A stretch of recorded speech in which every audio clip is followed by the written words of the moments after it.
May nag-comment sa FB page ko at ngayon lang, yan ang kita nyo just now. Talagang ngayon lang at medyo hindi ko lang nagandahan yung paraan ng pag-comment niya o yung way ng pagsasalita niya. Ito, basahin natin ha.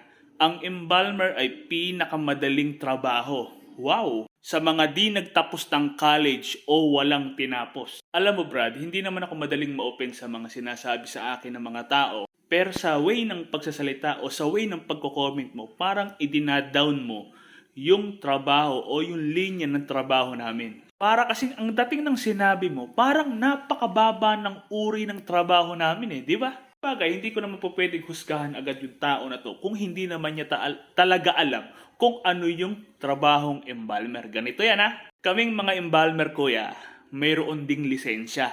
Ibig sabihin, hindi kami magkakaroon ng lisensya kung hindi kami nag-aral. At yung pag-aaral na ginawa po namin ay hindi lang basta parang natuto lang kaming bumasa. Ang pinag-aralan po namin, human anatomy, katawan ng tao o katawan mo.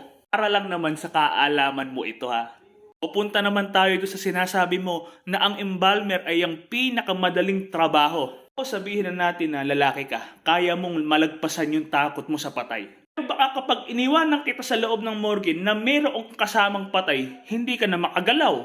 Yun pa nahahawakan mo yung patay, di ba? Baka naman manginig ka sa takot. O sabihin nga natin na manginginig ka sa takot sa paghawak pa lang sa patay paano pa kaya yung tatrabahuhin mo yung patay?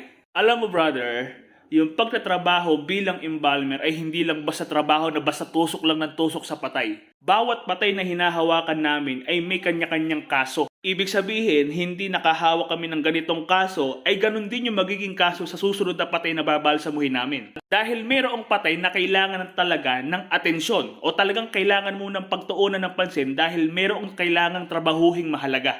Pagdating naman sa pagme-makeup, oo, sabihin nating dampi-dampi lang. Pero hindi ganong kadali ang pagme-makeup sa patay. Kailangan mo ng utak, talino, para lalo mong maayos, lalong magandahan yung pamilya sa gagawin mong pagtatrabaho. Yun lang naman ang isa sa mga gusto kong maipaunawa sa iyo, baka kasi hindi mo alam na ang pagiging embalmer ay hindi basta-bastang trabaho. Kaya kung hindi mo alam, naipaunawa ko sa iyo ngayon.